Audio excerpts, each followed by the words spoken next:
Mirë mbrëma dhe mirë se vini në Jeta në Kosovë. Është fat i popujve të vegjël me jetu dhe mbijetu prej trohave që bin nga tavolina e fuqive të mëdha. Presidenti i Amerikës e ka njohur Jerusalemin si kryeqytet të Izraelit.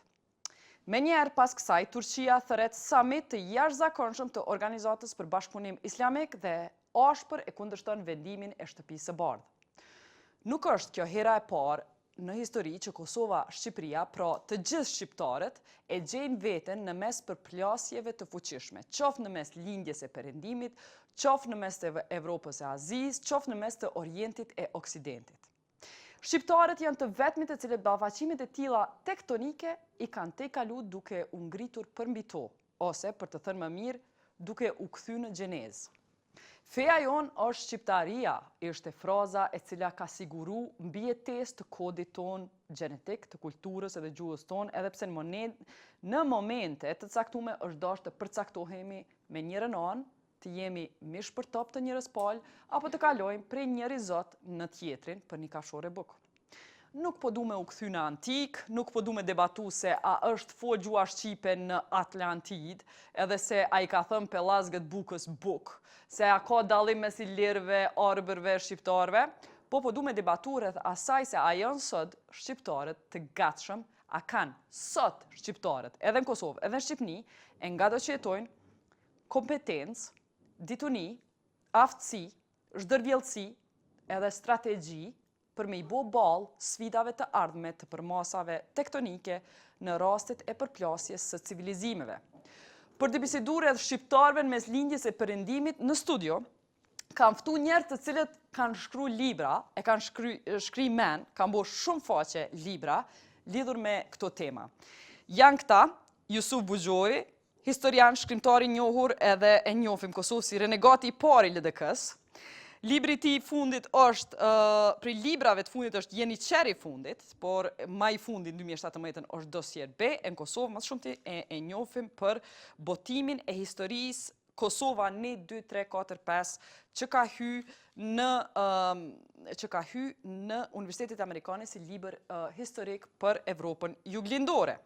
Në anën tjetër, nga Shqipëria, e kom njëri poshtë të arritun, Hajro Limaj, kolonel, ish atashe i sigurisë në korin diplomatik të Shqipërisë në Republikën e Turqisë. Sot e drejton Institutin e Politikave të Sigurisë Kombëtare. E është interesant edhe ma shumë për mu me taku këshilltarin e Ministrit të Mbrojtjes në kohën që Shqipëria është integru në NATO, dhe me thonë e keni përvojën qysh e keni integru Shqipëri në NATO, ndërsa gjatë bombardimit ka qenë këshilltar i Pandeli Majkos, këshilltar ushtarak i Pandeli Majkos për ndryshe, unë po i them që episodit është hero i Kosovës ende i pa dekoruar. Ky është titulli i tij i ri. Po filloj me juve, zotni Buxhoi, pra me gjana që ndodhin sot. Me gjana që po ndodhin sot, çka mendon thjesht jemi të hy në dekadën e 10 vjetëshit Kosovës si vend i pavarur. 10 vjet i kemi kalu të mos u friksu që mas pakti 10 vjet që si shtet demokratik, në anën tjetër Shqipnia që mëse 30 vjet shtet demokratik, a i kemi luksin që ta shqiptarët me menu jo për ekzistencë, po me menu pak ma strategjikisht edhe çka kish me qenë një këshill prej historisë çka kena mësu që duhet me bo në 10 dhe 100 vjeshin e ardhshëm krahasim me çka kemi kalu në 100 vjeshin e fundit. Ju e përmendet në fillim çështjen e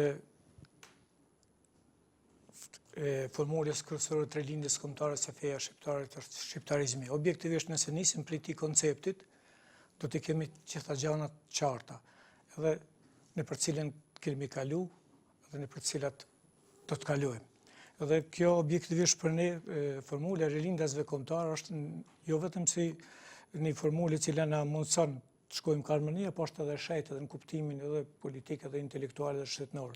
Do me thonë po thu që hala vlen që kjo formulë nuk është e demodume si formulë? Jo, absolutisht nuk është e demodume, se tash nëse kapën edhe planin politik, po edhe në planin shpirtëror.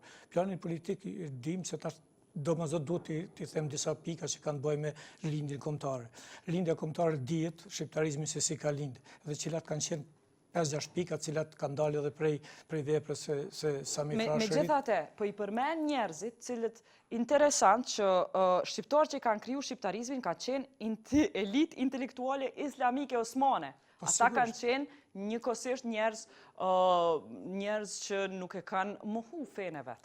Jo, nuk është problemi i mohimit fesë po duhet të thonë sepse edhe Samiu dhe Vaso Pasha dhe gjitha elita intelektuale, po edhe Naimi kanë qenë pjesë e një elitë intelektuale dhe politike të Perandërisë Osmane. Kanë qenë rrethanat kur Perandëria Osmane nga kriza lindore tutje filloi ta shohë që nuk ka më të ardhmet vet dhe se ishte çështje kohe vetëm se kur do të shkojë. Ishin fuqitë perëndimore të cilat e bën që mos që atë agonit Perandërisë Osmane ta organizojnë përputhje me interesat e tyre. Dhe në këtë aspekt është vërtet mas së daljes së Naçartanis dhe programeve tjera hegemoniste dhe shqiptarët duhet delshin me programin e tyre. Do thotë ishte fati i madh i Joni sepse edhe Samiu ka qenë drejtori i Encyklopedisë Osmane, do thotë kanë qenë njerëz gjithë të emancipum. Vaso Pasha ka qenë po ashtu një historian, po ka qenë edhe guvernator i Liban. Dhe gjithë kështu me radhë dhe për ata njerëz që ishin të emancipum, nuk ishte tjetër zgjidhje çështja shqiptare në rrethanat të coptimit të kërcënimit të tyre në Ballkan, se sa ti kthehen një unitetit brendshëm, shpirtëror dhe gjuhësor dhe territorial. Mirë, me të pyet dikush sot, në 2017, me 10 vjet mas i Qirilindasit i kanë shtyp parimet e veta, a mundesh me thonë që janë përmbush, është përmbush vizioni i Rilindasve për shqiptarët, çashtu që kanë menuar ata? Një farë mënyrë është përmbush, edhe këtë mund të them me kompetencë. Për shembull, edhe 12-shja ka prodhu shtetin shqiptar. Përkundazi që doli coptum, shqiptarizmi domethënë i ka prodhu 2 shtete. E çka so përmbush? Nuk është përmbush gjysma tjetër, por ajo u përmbush me 2008 kur u shpall shteti i Kosovës. Do thotë në krejt aspektin etnik nëse shohim se si është 3 kuota shqiptare në 4 vilajetet, mund të thuhet se gati 3 vilajete janë përmbush me aspektin shtetëror dhe politik. Ka metë edhe një gjysmë Maqedonia ku mendoj se historikisht proceset duhet shkojnë ka shqiptar tjerë. E çka so përmbush tjetër këtij asaj çka kanë lyp? Tash nuk është përmbush, nuk kanë përmbush disa gjëra tjera që kanë bëj me pozicionimin tonë drejt integrimeve europiane dhe futjes në strukturat veri atlantike. Kjo veç mas integrimit europiane, këtu nuk është përmbush, edhe pse na, e kem pas një fat. Po atëherë s'ka ekzistuar NATO që me mujtë Sami Frashi me fol për integrim. NATO nuk ka ekzistuar, po kanë ekzistuar të mendumin se do të jetë një Evropë e cila do të ketë shtetet e fuqishme, do të ketë një aleancë, sepse ata kanë qenë bloqet, kanë funksionuar dy ka qenë bloku i Antantës dhe bloku i Austro-Hungarisë me Gjermaninë me Italinë, do të thotë ka ekzistuar një perceptim dhe është i pamohshëm se gjithmonë do të ekzistojnë bloqet ushtarake. Pavarësisht se si do të quhen ato, dhe kjo është e tillë. Sot kemi NATO-n dhe na duhet të synojmë shqiptarë dhe është puna më e mirë se Shqipënia veç është fut në NATO dhe ne kemi gjitha parakushte që të fusim aty, po mbesim të kryejmë disa detyra për të cilat mund të bisedojmë nga aspektin politik. Mirë, zotni Limaj, ndoshta o ma lehtë me fol ku mujnë mu frymzu shqiptarët në historinë e vetë, mu frymzu pra, po thot zotni Buxhovi të Rilindasit, po në anën tjetër, si strategjist ushtarak pun tjerë ma të komplikume në teren sot. Sot e ke një ndamje në atë që folëm, lidhur me Jerusalemin të Turqisë dhe Amerikës, të dy miqtë Kosovës. Më falë që miqtë Kosovës, Shqipënisë, miqtë shqiptarëve. Ju e keni shkru libra për këtë punë, ku po e qënë Erdogani Turqi njëni për librave që ma keni sjellë sot, faleminderit. Libri tjetër midis Ankarasë dhe Tiranës. Apo më tregon ku duhet mu pozicionu shqiptarët në qëto sfida që s'kan me qenë qaq thjeshta si në të kalumen? Qëndrimi strategjik i Shqipërisë dhe i Kosovës është i përcaktuar, integrimi në Bashkimin Evropian dhe antarësimi dhe i Kosovës në NATO. Mbija trosha. Dhe aleat kryesor strategjik Amerika. Duhet të kuptojmë se kizinjeri dihet një filozof i diplomacisë, thotë që nuk ka miq të përjetshëm. Por miqësitë lëvizin sipas interesave strategjike që lindin në zhvillime të ndryshme kohore. Në qoftë se në vitet 90 deri në vitet 2002, mu ta marrë? Kohën të cilën unë paraqes midis Ankaras dhe Tiranës, që kam qenë atashe ushtarak i Shqipërisë, Turqi dhe kam qenë kryesorin e Bashkëpunimit Dypalësh, ishte një politik e jashtme e Turqisë që përputhej plotësisht me neve, sepse drejtohej nga elita intelektuale si Demireli që marrua studime në Gjermani, Çileri marrua studime në Amerikë, Mesut Yılmazi në Amerikë, e të tjerë me radhë ishte elita e Turqisë, krejtësisht europiane, dhe të gjitha politikat e saj ishte që ashtu si ishte antare NATO-s, të bëjë dhe pjesëtare e Bashkimit Evropian. Dhe ishte shtet laik, demokratik dhe ligjor, me kushtetut, të cilën e mbronte në radhë rreziku forcat armatose të Turqisë. Mirë, ndoshta nuk i bjen as hise Shqipërisë e Kosovës me pas qëndrim lidhur me Jerusalemin si kryeqytet Izraelit. Po më intereson shumë direkt, po du me të pru prej historisë në 2017. Cili do të me qenë qëndrimi jonë, për çfarë çështje? Para se të vija sot, morë intervistë te Euronews, pikërisht se u botoi shkrim shkurtër. Problemet e Erdoganit me Amerikën vitin e fundit janë tepër të acaruara. Të dytë janë mish edhe të Kosovës dhe Shqipërisë. Për arsye sepse... Kur i kiti të dytë mish, shka bo? Për arsye sepse politika e jashtme e Erdoganit, në raport me politikat e paraardhësve të tija, është shumë konfliktuale dhe shpesh e ka ndërtuar politikën e jashtme mbi politikë islamike, si vetë partia e tij është islamike. Pra, partia është ndërtuar me baza fetare dhe kërkon që të gjithë këtë platformë politike që ka partia ta çojë edhe në vendet e tjera. Duke qenë se ai 3 herë ka kërkuar me këmbgulje që Erdogani të kthejnë të bjerin në Turqi Gülen'in, i cili s'ka asnjë lloj pushteti, është një udhëheqës shpirtëror, s'ka as pushtet politik, as ekonomik as ushtarak, i cili e ka krijoj artificialisht për gjithë kaosin e madh që kryua në Turqi, Trumpi në takime zyrtare që tha ne jemi shtet ligjor dhe për këto vendos pushtetin gjyqësor. Dhe pushteti gjyqësor vërtetor që nuk ka asnjë lloj faji. Dhe ne sa vërtet asgjë.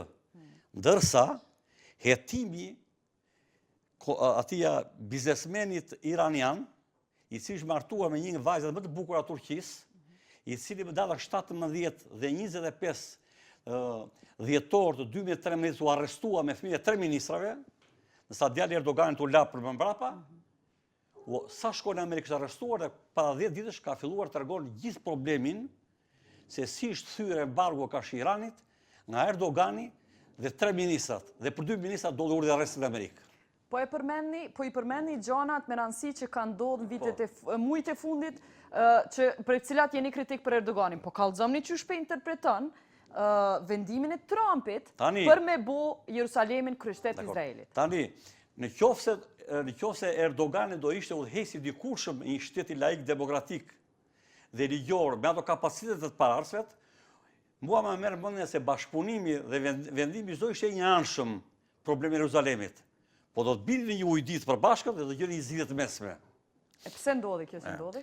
Tani, pse Trumpi e boni pra Jerusalemin kryeqytet Izraelit? Jeruzalemi lindor, sa ajo diskutohet. Jeruzalemi lindor që atë duhet kemi parasysh që Izraeli është Amerika e rajonit.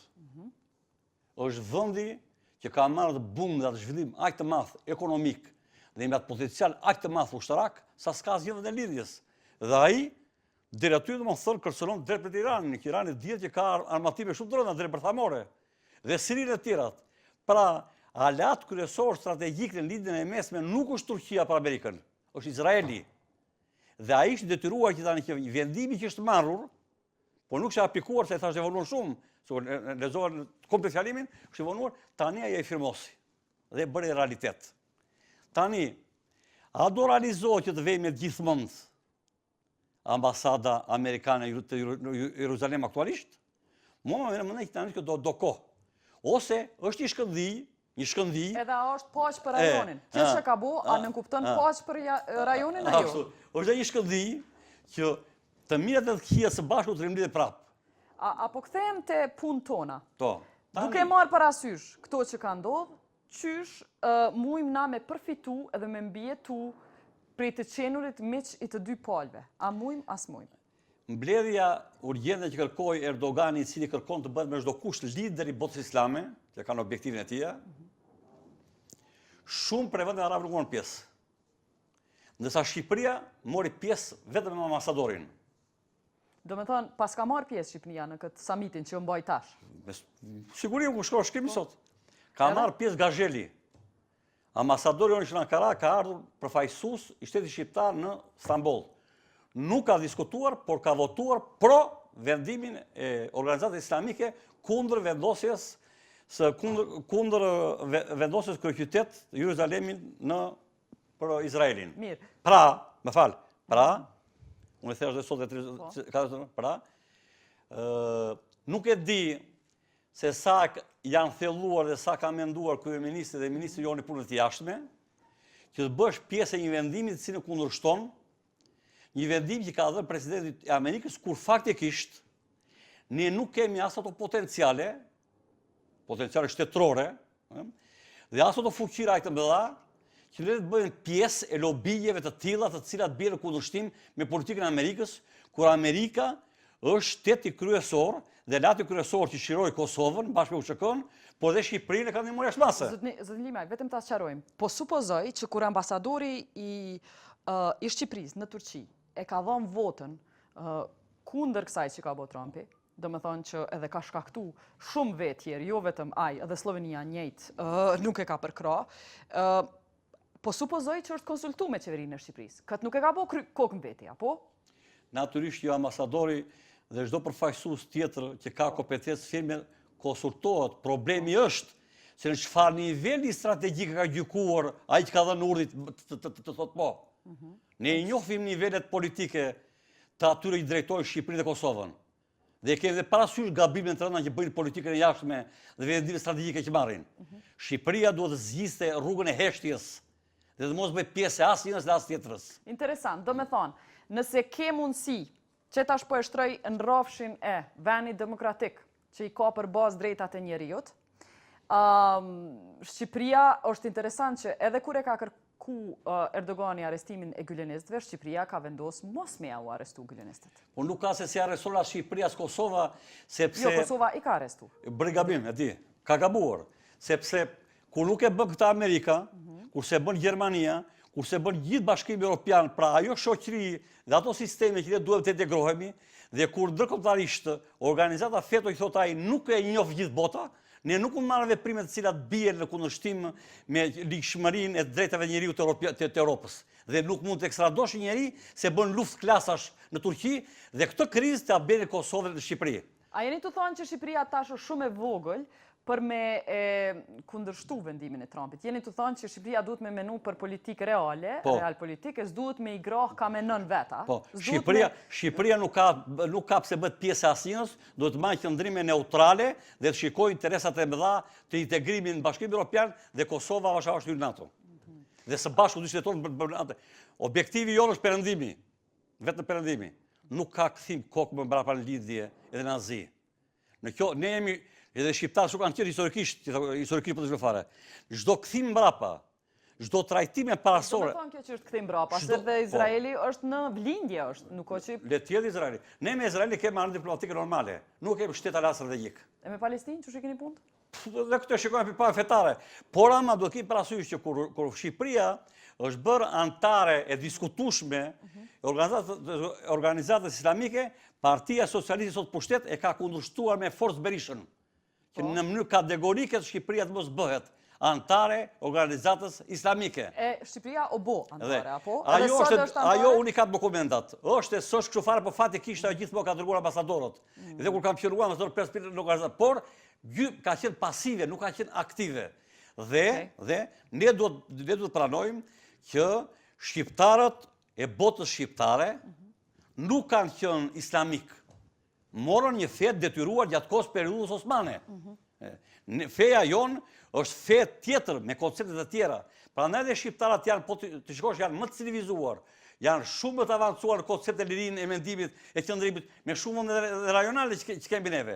Por Kosova, veçanërisht Shqipëria, po ishte Kosova, do të jenë tepër të kujdesshëm për agresionin që ka ndërmarrë vendet arabe, përfshirë të shikot e fundit, për instalimin e ndërtimeve të xhamive dhe rritjes të radikalizmit fetar, e cila u shpreh që shumë kosovarë shqiptarë shkuan e morën pjesë në luftën e ISIS-it. Shpunë kanë shqiptarët të marrën pjesë dhe të bënë pjesë organizatave terroriste islamike. Shqiptarët janë europianë. Shqiptarët duhet të arsimohen, kualifikohen dhe mendojnë tamam si europianët. Nuk ka pse bënë asnjë pjesë e këtyre lodrave. Po, zëtin Bugjovi, kjo me të vërtet për t'inglonë bukur, po ka pas evropian që kanë shku në SIS. Edhe në mes të qyteteve evropiane po stimulohet radikalizmi, do me thonë ata jo që janë këthy prej Siris, janë të bo sulme, po radikalizmi është të bo edhe në qytetet vetë evropiane. A mundëmi sot me thonë që gjdo ndikim nga lindja, është shumë e thjesht e pasofistikume me thonë gjdo ndikim nga lindja që i kemi është i keq, edhe na veç gjdo se nga perëndimi është i mirë. Ne nuk themi që Nuk themi, po që njerëz mujnë me kuptu që shtu. A ka se në të mirë për lidhës? Jo, ndeshta ndërlidhen pak me zotin Limaj rreth Erdoganit, rreth dhe qëndrimin ndaj Shqipërisë, sepse këtu megjithatë po flasim për gjëra që janë jetike për ne, po dhe për ekin interesat tona të përbashkëta. Zoti, po më vjen mirë se zoti Limaj ishte kritik ndaj qeverisë së Tiranës. Unë mendoj se është një hap tepër i pamatur, tepër nuk dashta të thëmë ignorancë, ndoshta nuk ka gjuhën time. A është i matun, ka dalë tash po të pyes, a është i matun vendimi i Trumpit me boj Jerusalemin? Shiko, vendimi i Trumpit është diçka tjetër. Jo, unë po të pyes për çfarë. Si historian, aspektit historian, ju si jeni qeveri, mendimin intelektual që ju. Po du më kap të qashtë shqiptar, se Trumpi e thot, nesër del tjetë e ndron, Trumpi është Trump, Amerika është imperi. Edhe Amerika lun hesapet që donë, edhe me Turqinë edhe me ata, sa i prish, sa i nëres, në du t'i dimi ato gjanat, për se si do cilimi në relacione me ta. Nuk është hera parë që qeveria Shqipënisë në këto 10-15 vjetëve të fundit bën gabime strategjike. Për fat keq të Kosovës, ato na kanë Cili ke gabimi tjetër strategjik i Shqipënisë? Përmend manja. Po i përmendit lutem. Shiko, edhe 44-45 ka qenë gabim i jashtëzakonshëm i lidhjes së partizanëve të Enver Hoxhës me Jugosllavinë. Ju dini se Partia Komuniste e Shqipënisë ka qenë vazale, bile një pjesë të programit të Shqipërinë demokratike, ç'tash, a ka bu gabime strategjike? Duhet mund dëlirë se zotnia thatë edhe duhet ja kom bërsh edhe duhet problemin e sjelljes sot me Erdoganit, disa çështje të lidhim sepse nuk jemi jashtë në sendeve. Vetëm këtë ta themi lutemi. Se 44-45, një Shqipëni ideologjike, gjatë 4 vjetëve këtu e në vëra, 200 vetas nuk e në vëra. 50.000 vetë në ka koshtu brigadat partizane në emën të Vllaznim Bashkimit. Është bo aneksimi i Kosovës mi atë formullë Vllaznim Bashkimit të tjera, cilin e dashtë mandej gjake, muni, tjera për me ardhë dhe të një pozicion tjetër. Po qaj lider i ka maltretu njerës të vetë Shqipëni, nuk janë populli Shqipënis krenar me që ka bojë Nuk po flasim për ata, nuk po du më hitë e qashtë, po du më hitë një problem strategjik i shtetit shqiptar. Edhe kjo që tash ka ndodhë.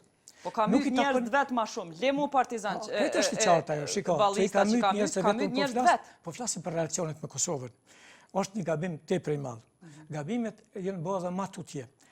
Në kontinuitet, edhe kur ka ndodhur vlimet në Kosovë, kur Kosova është dashur të ketë në një përkrahje, qeveritë në Shqipëni kohëve të fundit vazhdimisht kanë bërë destruksione. Unë mendoj se edhe kjo. Përmend mi disa? Po e përmendi për shembull prej 2 korrikit të tutje.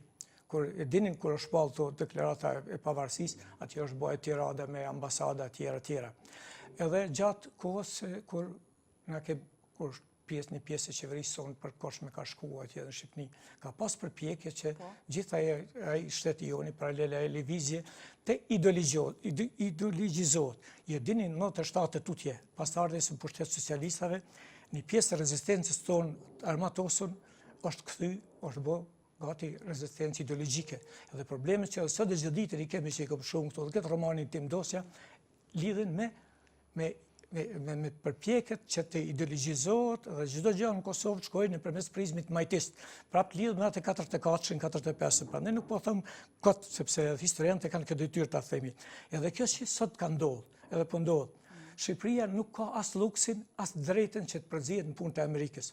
Edhe më kujtohet edhe Trumpi kur u caktu kandidat, ishte Edi Rama, manti fjalime, qoj, Ju zoti Buxhovi nuk po thuni si njerëz shqiptar që jemi, që kemi vujt prej drejtave të shtypunat njeriut, kur e lëpshim botës me na animu se këshur që po bëm Miloševiqi. Sot ti po thu na mujim pa dhimt me këshur që po ndodh me palestinest, edhe na nuk duhet me pas qasje që këshur se njerëz e pa shtypun, njerëz e shtypun gjithkund duhet më Zë jeta nuk është problemi, të është problemi si kur kur trajtojmë. Po më intereson ka aspekti njeri i parë që kishtu i drejtat e njeriut shqiptarëve të shtypuna, e sot Po bisedojmë edhe tani për për atë, mund të palestinest. japim një përgjigje. Hajde, ama një përgjigje. Kemi një problem këtu tash të lidhim me zotnin atje. Është problemi se sillen shqiptarët si shtet. Përgjegjësia shtetënore është ajo përgjegjësi që edhe mandej individuale gjitha i bën. Në këtë kuptim e kam. Se ju e thatë në fillim, se i kemi dy shtete, si do të integrohem në prendim. Kanë me popullat muslimane, më falë që po të thamë, na duhet me muhu që jemi shumë të avancuar, po pithu shqiptarëve, shtetit Shqipnis, pithu, s'ki nevoj, shko acarohu me muslimante edhe tu, edhe të rajonit, edhe për krahe Jerusalemin kryeqyteta. Jetu thonë? Ja, dashta vetëm dishka dalë, sepse me gjitha te, unë jam historian, disa gjane du të qes pak ma në nivelin kështu. Perspektiv. Se edhe tash. Është një problem këtu tash, të ndëlidhëm me këto. Zoti Lima e tha me shumë e tha mirë, kur tha, çka po ndodh me Turqinë e Erdoganit. Ne shqiptarët kemi drejt që ta bëjmë pyetje edhe pak më ndryshe. Sepse dhe në Perëndërinë Osmane, në proceset e fundit shqiptarët kanë qenë ata që janë mënu Perëndërinë Osmane ta europianizojnë. Revolucioni Gjën Turk. Progresiv kanë qenë. Të lutem vetëm ta shpjegojmë këtë se edhe Ibrahim Temo ka qenë themelues të Revolucionit Gjën Turk. Në Revolucionin Gjën Turk, përgjithësia të shoqërisë kanë qenë përzim, kanë qenë të implikuar me ide të tyre, edhe Hasan Prishtina, edhe Ismail Qemali Veçmaz, edhe gjitha elitë kanë qenë cilë kanë ndihmuar që revolucioni Gjën Turk ketë sukses pikërisht në Ferizaj, në 1908. Shumë mira, menon që sot mujnë me ndiku në Turqi shqiptarët me modernizu Turqi. Ta them dhe këtë dhe mëndej vimët të kjo tërë. Edhe në prezësi, në 1908, Turqia një vjetë të sa përjetoj një periud shumë të rikë këdhimit ka Evropa. Edhe shqiptarizmi, fuqin kryesore mori atje, sepse ju dihet se në 1900 u bë kongresi manastir, të hapen shkolla, të hapen gjuha shqipe, dhe ishte në një situatë kur bota shqiptare faktikisht ishte në situatë të krijoj atë Shqipëri Osmane për 4 vilete, po ndodhen ato kapërcime më tutje edhe 12. Desha them, sepse edhe kjo Turqia që do si shtet laik, si e tha zoti Limaj, është në një farë mënyrë produkti shqiptarëve, se linja Gjënturrëve, mendumin të Gjënturrëve, edhe vetë Kemal Atatürk është me regjinë shqiptare, dhe projekti i Kemal Atatürkut për një Turqi sekulare, evropian është një ndër projektet më të fuqishme historike që e ka marrë botën e perëndimit, dhe objektivisht edhe vetë NATO, edhe vetë bipolariteti që ka fitu më shumëti, që e ka pengu edhe Rusin për medalë, është ai projekt. Dhe sot çka po ndodh me Turqinë, mund thuhet, unë e kam thonë edhe atë, është një përpjekje Erdoganit që ta kthej kalifatin.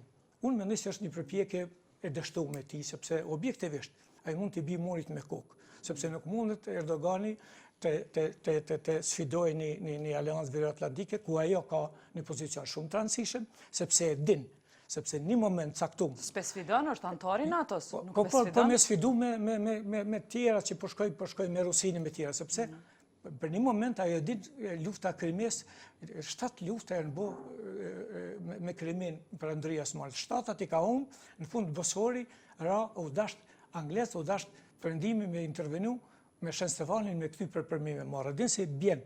Kjo që po ndodh me Erdoganin është një përpjekje një grupit, klanit, fundamentalist islamik, vahabist e tjera. Dhe këtu tash po duhet më kthy te kjo që zotnia pa drejt, pse na u futen na këtu. Problemi duhet me pas të qeverisja jonë prej 98-99 në tutje. Ju dini se në qeverinë e partë për Kosmës Thaqit, NIMS ministër ka qenë Tërnava.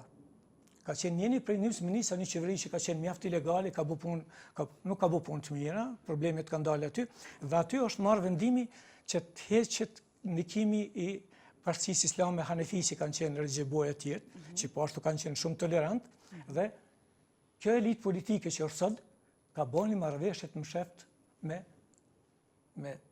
mi sjell vahabitin pushtet. Veç mos haro që kjo Turqia e Erdoganit i ka hek vizat për Kosovën. Ka dhënë ndihma për Kosovën. Shiko, unë po Ka nuk po du... Ka lëbu për njohje të Kosovës. Duhet me po pak edhe anën aspektin tjetër. realizat, lutem, sepse ky problem kur kush nuk thotë. Unë bilim më them se neve na duhet shumë një Turqi që të jetë e fuqishme në rajon. Na vjen një Turqi e cila do të jetë demokratike, por nuk na duhet një Turqi e cila do të jetë me ide në otomane dhe thotë se kjo është strategjimi i mirë këtu dhe përpiqet dhe botën shqiptare siç e boni ky ministri jashtëm atër. Davutulluja. Dhe që shkoi edhe në Shqipëni, tha mos e çuni, tha pushtimi Osmani, po çuni tha administrimi Osmani dhe për fat keq një pjesë e mirë, historian ndër shqiptar dhe shteti shqiptar gati e pranoi atë teori që njëjtë edhe në Kosovë, që përmenen se kanë bën. Në Kosovë kanë lyp me ndru libra dhe kena ndru libra për ta. Zona jeta po të kthehemi te kjo se gjithsesi duhet të jap një përgjigje edhe si historian po si politikan. Pse neve na u fut Islami politik? Islami politik është e vërtetë se Erdogani ka luajtur në atë kartë lun, por pse u fut te na? Pse ishte një elit politike edhe në Shqipëri edhe në Kosovë dhe në Maqedoni se kërkonte paret pesta korrupsione përfitime. Kanë fituar miliona. Shikoni Shpigli shkruan me drejt. Thot 6 vjet fundit që ndërtu 300 xhamia në Kosovë me 3 miliardë sa prej tyre thot 30% kanë shkuar në xhepa 3 As një fabrik prodhimi. Jo, edhe shiko, edhe tash shtrohet problemi. Ai ti po lyp xhamia, po ti jep xhamia. Unë jo më besoj thoshin se Erdogani në Turqi në Serbi po ndërton fabrika. Serbia nuk po lyp xhamia. Serbia po lyp fabrika, ai po jep fabrika. Domethënë, problemi pse është luajtur me Islamin politik. Dy partitë kryesore të na, prej kohëve ju e dini fort mirë dhe PDK, LDK kanë koketu një mënyrë shumë pak... A që kemë përqej? U bone i Baraz dhe LDK në Peshtin? Po LDK, po, edhe aja ka bo. Edhe pse ke qenë pjesë e LDK? Po, nuk kam qenë, po, dini se unë prej fillimit, unë prapë mbroj programin LDK-s, por nuk mbroj profiterat e LDK-s, se sot një pjesë e madhe politikanëve të LDK-s gati janë vazal për LDK-s. Edhe objektivisht, skenën politike që e kanë shkatru disa lider të LDK-s, ju kanë nështru për LDK-s. Mund që dihet, vetëm ta them edhe këte, se ma keni bërsh këtë problemin e Islamit politik. Islami politik është fut në përmes politikajve tonë. Shikoni, dej në parlamentin e Kosovës, a nëpse në shtetë sekular e ki fut Shamin. Kush e ka bukte? E kanë bështa politikaj si kanë lyp në për xhamia me marrë vota, por kanë marrë dhe Megjithatë e ki, po janë shkallon faktin që ekziston një grupi qytetarëve që e dojnë që ato. Ata e ka bo dhe impresion qytetarëve, jo veç impresion të pareve. Grupit e qytetarëve, ka grupit qytetarëve i kërkojnë edhe haremit, i kërkojnë edhe mi bo parlamentin ndeshje sportive me bo. Ja, s'ka grup qytetarë që ka lobu me shti haremin. Ka grup qytetarë që kanë kërku Unë e përthashti grupit e qytetarëve, është shumë relative. Nëse na kape me masin politiken me grupit qytetarëve, atër ta bojmë futbol. Por du me thonë vetëm dishka. Ne jemi shtet sekular, për derisa ti je shtet sekular, gjithë partit politike dhe derit edhe prokuroria, ligjit duhet atë të amprojmë. Unë jam i tharë shumë i madhi asaj, dhe prandaj du këtu të silemi. Shteti jonë, sot sfidat më të mëdha, lutem lindje përndim po flasim. Zotni Buxhovi, më falë, veç duna me rikujtu një moment historik, zotni Limaj, kur Marina Ruse ka ardhë në ka qenë në Bosfor edhe o nalë gjatë bombardimeve të NATO-s. A kemi, nëse pas kem pas fuqi ushtarake që atëherë si rezultati shkafit, se i përmendi, zotni Buxhovi, i përmendi disa momente historike ku nështë kena prit ma shumë prej historisë, po me gjithate qaj moment historik, kur flota Marina Ruse ka ardhë Bosfor, që ka ndodhë? Gu jam aktori kësaj pune. Po të hapit e Google kronimin tim, dhe kur i ka shku propozimin presidentin tuaj këtu, këto material ndërguar. Kur filluan bombardimet e NATO-s nga Vjanua, që godisin komplet ushtërinë serbe në Kosovë, Ministri i Mbrojtjes i Rusisë dha urdhër që 17 kryqëzor dhe fregata me armatimin më të fuqishëm kundërajror të nishin nga Sevastopoli në Bosfor, ndetin jonë në veritë e Adriatikut dhe të paralizonin gjitha bombardimet që bëheshin nga Vjanua në Kosovë. Për çfarë muaji jeni të fol? Jemi të fol? Mars, kur sa kishte filluar domethënë. Ka libri këtu, këto libri ka gjitha kështu. Dhe flota lëvizi nga Sevastopoli, ndërsa mua më muan nga UÇK-ja, Bislimi, shefi shtabi përgjithshëm, kishte pranë tij një kolonel shqiptar. Dhe gjetën telefonin tim në Ankara dhe më dolën në telefon, e kanë botur ata. Po? Ne kanë botur ata dhe më thotë që nëse vjen flota ruse në situatë, për neve është imagjinosh do bëhet, bllokohet komplet bombardimet e asaja. E ku ish nis flota ruse me orë, falë që po të. Nga Sevastopoli doli, edhe po vinte dhe Bosforit. Me zë, është dash dalë me Doli me zë. zë. Po. I kërkova takim urgjent të kryeministit asaj kohe Xhevitit, një burr i shkëlqyer Kryeministri i Turqisë, e Xhevitit. Edhe? Fola me Paneli Majkon në telefon dhe ai mbante lidhje drejt për drejt me çdo gjë dhe i shpjegova situatën. I thashin nëse ndodh që të kalojnë këto 17 anije kaq të fuqishme, do thotë paralizohet komplet operacionet e ajrore të NATO-s nga pjesa perëndimore. Dhe është shumë e shqetësuar Çekoja dhe Shqipëria vetë për këtë marrë të merret. Edhe pse marrëveshja Lozana se ka përcaktuar mjaft mirë për problemet e lëvizjes në Bosfor, e Xheviti i ra telefonit kuq dhe ma tanë doli komandanti përgjithshëm i forcave armatose, është përgjithshëm ka vërkollu. Të Turqisë, komandanti i forcave të Turqisë. E ke këtu dhe fotografinë gjithmonë më bashkë. Edhe? Dhe i tha problemi që shtroja unë. Dhe mas i bën një konsult se unë mua më caktuan edhe në qendrën e krizës së Kosovës, ku merrte pjesë përfaqësues ministrisë të jashtme dhe shtatë bazorie turke, u vendos që të gjëja një arsye fuqishme të kundërshtojë kalimi i flotës ruse në Mesdhe.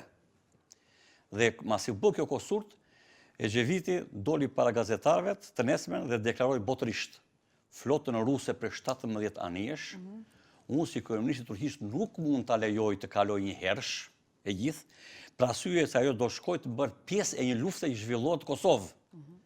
Prandaj, edhe si antar i NATO-s, A ndigjoj Rusia? Po dje, Rusia dje Ndigjoj se Rusia, bllokuan. u tërheq? U bllokuar. U tërheq. Pra, më falë, zotni Limaj. Atëherë, nuk qenë ka që një shtet i vogël si Kosova, s'po muj ka me ndiku edhe një shtet i vogël si Shqipnia, nuk po muj ka me ndiku në politikë bërje të shteteve të mdoja. Patjetër. Mund është me ndiku. Unë kam punuar vetë, se s'ka me ndikon çdo me të. Atëherë, nëse keni punu vetë, hajdeni sot, po, i kam disa minuta para mbylljes emisionit, po më intereson me koncentru në a kemi sot që si njerëz në korin diplomatik, që janë të punu strategjikisht, apo si jemi të rrezikum kështu ekzistencialisht si shqiptarë dhe nuk po i për korin diplomatik nuk ka çka me bota. Unë mund të them një krizë 97-s në Shqipëri dhe luftën e Kosovës në 99-ën, niveli diplomacisë ushtarake, të ndajnë gjërat. Me kryeministin Paneli Majkon ka qenë në nivelin më të lartë. Sepse pozicioni strategjik që mbajti Turqia ka Shqipërisë dhe Kosovës ishte nga më të mirat. Dhe unë dhe në libër them, jemi borxhli shtetit dhe popullit turk. Po. Për mbështetjen e madhe që ka dhënë krizës në Shqipëri në 97-ën dhe luftës Kosovë. Po, veç shumë mirë. Ti po thu që ju po thuni që jemi borxhli, po në anën tjetër sot po thuni nuk duhet mja kthy këtë borxh Erdoganit, çat borxh. Po në anën tjetër, ne edhe sot vazhdojmë të jemi partner strategjik me Turqinë dhe popullin turk e shtetit turk, po nuk mund të jemi dakord me politikat e jashtme që përdor Erdogani, të cilat dëmtojnë strategjinë tonë. Mirë. Problemet janë të qarta. Sa jeni të kënaqur me kapacitetin intelektual që ekzistojnë në elitat tona, kapacitetin intelektual në të dy shtetet, për t'i bërë gjanat e thjeshta. Madje edhe strategjikisht po e përmendi. Investimi më i madh mes këtyre dy shteteve tona është investimi në autostradën energjetike. 70 milioni ka dhënë qeveria gjermane, na nuk po mujmë një autostradë energjetike që kishme qenë projekti më i madh kombëtar me elshu. A jemi zot, as jemi zot. E keqja e madhe është që drejtimi politik në Kosovë dhe në Shqipëri, ose në Shqipëri dhe në Kosovë, ta shikosh me gjakftotësi dhe i paanshëm si jam pozicionin tim. Unë asnjëherë s'jam bërë pjesë e partive, në çdo kohë dhe kohët e kaluara. Kam qenë shtetar dhe kam punuar problemet e mëdha kombëtare. Duhet të pranojmë që politikanët dhe vendimarrësit e dy vendeve tona janë në nivele të dobta. Po partia nuk është shteti, shteti më i madh se partia, zonë Limaj. Po tek ne sulucion shteti si e ka Franca apo si e ka Amerika. Te ke parasysh ndryshon ti ashtu po, shkon Franca, Anglia, shtetet konsoliduara i kanë ndarë, po shtetet të ndara janë shumë gjëra të tjera, nuk ashtu.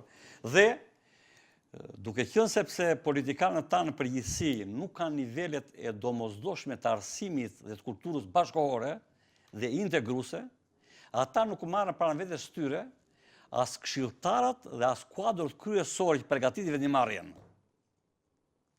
Unë kam dhe rastet e mia, për shembull, nga Turqia, nga atashe ushtarak, mua më kërkuan çdo tyre, me mua shteti shumë korrekt. kam bërë maksimale për shtetin tim, shtetin me votë shumë korrekt. Dhe mund të ima kuadrët vetë për Shqipërisë, them që ashtu siç kam shërbyer unë Kombit dhe Dheut, ashtu dhe shteti me mos treguar tepër korrekt. Korrekt. Edhe i bo qytetar deri në Vlorë. Po, në Vlorë, personaliteti shquar i Labërisë. Domethënë je i kënaqur. Po unë jam i kënaqur, jam njëri idealist, jam human, dua Dheun, dua Kombin, dua shqiptarët. Nuk kam tentuar asnjëherë të pasurohem. Kam jetuar vetëm me rrugën time, ku nuk kam patur mundësi të fitojte si shumë të tjerë. Për çate jeni këtu me Zëni Buxhovin? Për çate jeni këtu? A kemi çka duhet me bo për kapacitetet tona njëjtë, po ju pyes intelektuale në për kore diplomatike që me pas kapacitete që edhe kur bëhet një investim i madh si që ky Gjerman mes dy shteteve mike s'po muj me lshubre, mes dy shteteve mo një kamp, vllazën s'po muj me lshu.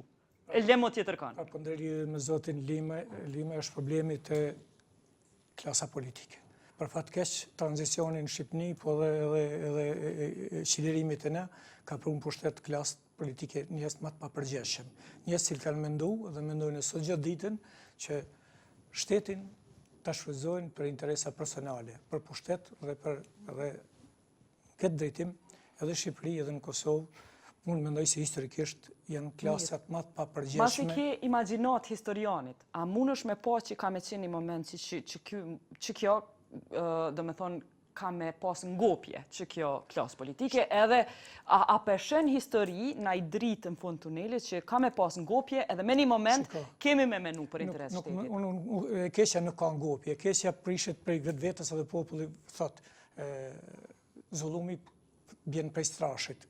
Ku traqe shumë, të kjo klasë politike në Kosovës Shqipëni nuk kam ndonjë besim, ju të them drejten, 10-15 vjetë kalun, gjitha korrupsionet, gjitha zezat Çka me bu një klasë të Kinës me pruktuar, çka me bu? Tash është një problem tjetër.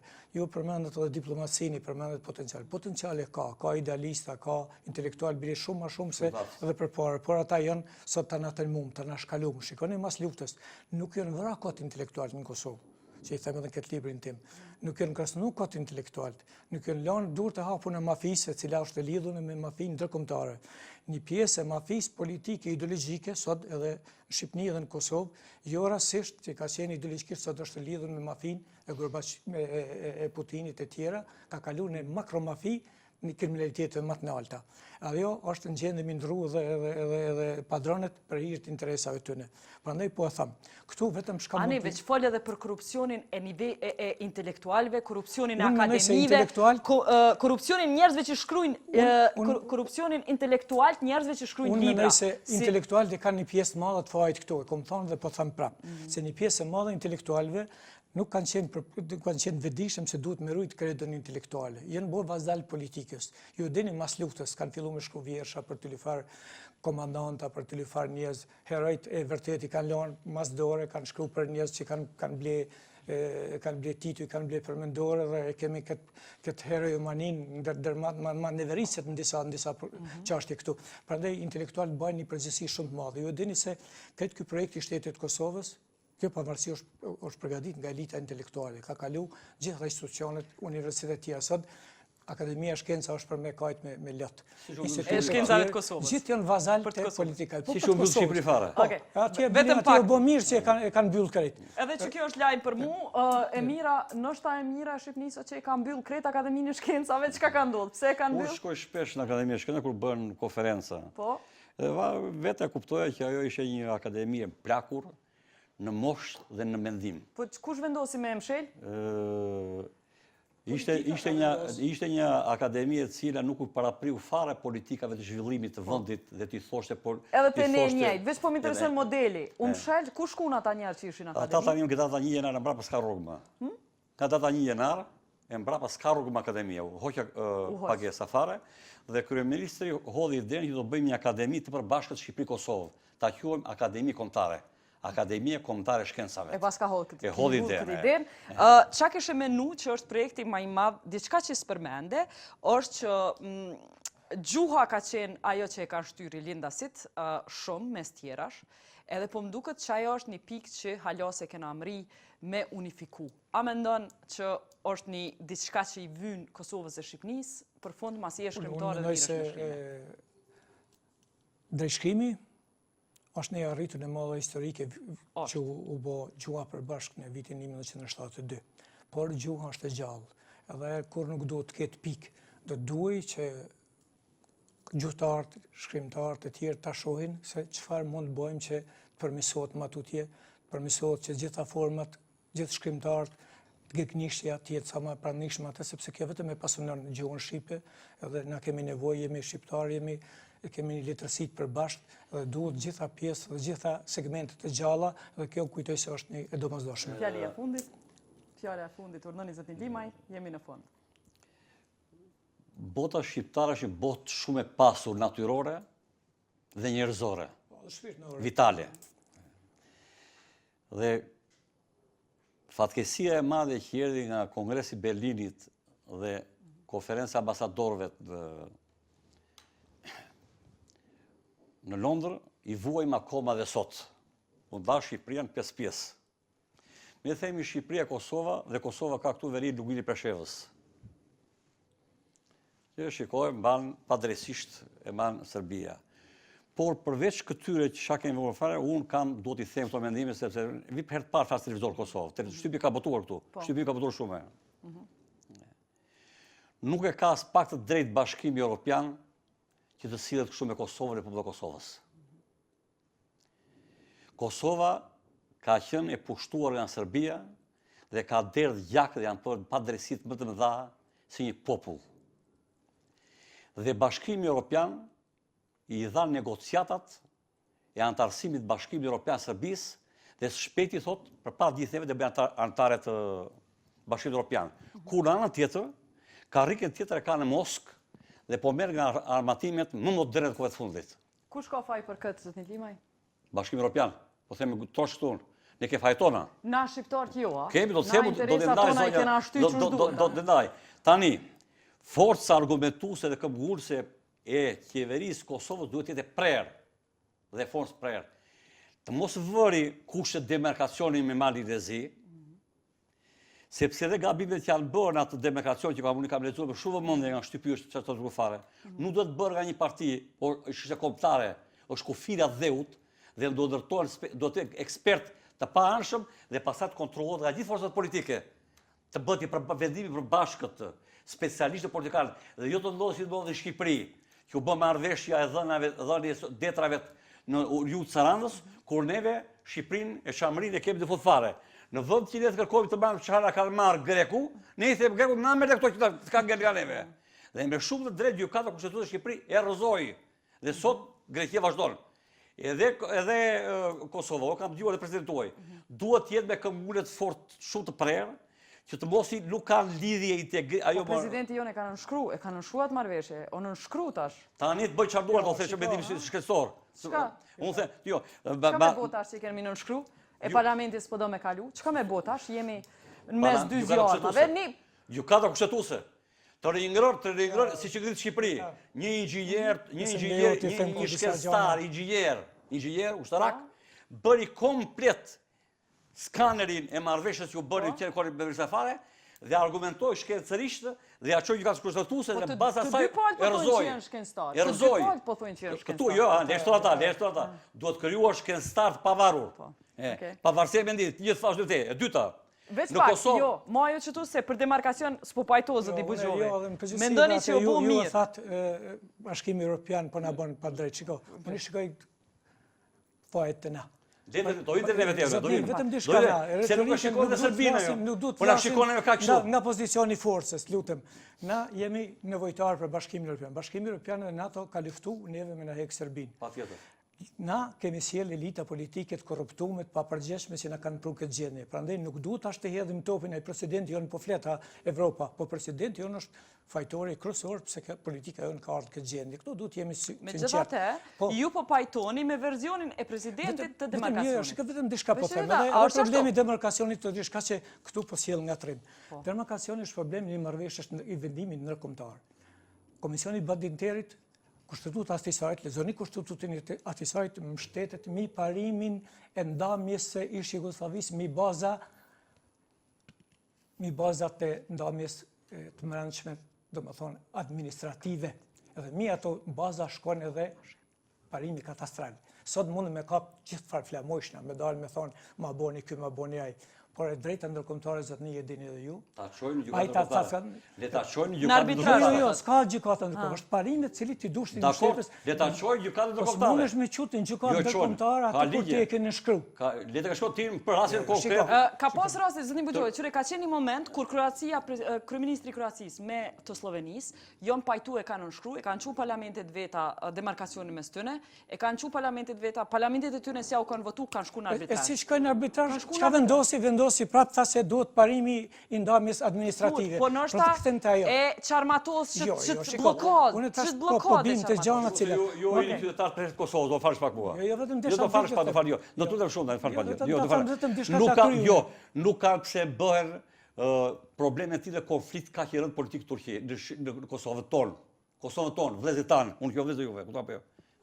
Nuk ka pse bëhet konflikt kaq i madh të shpërthejnë tymrat në ato dhe ju të arrestoni deputetët njëri me tjetrin. Ju këto do probleme do të ulni në tavolinë.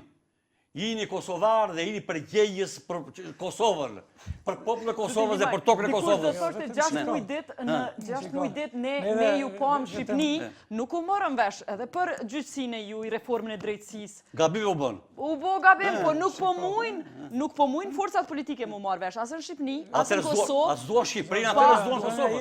Atëherë këta politikanë janë adhetar shqiptar dhe kosovar kush janë? Ku di shërbejnë këta?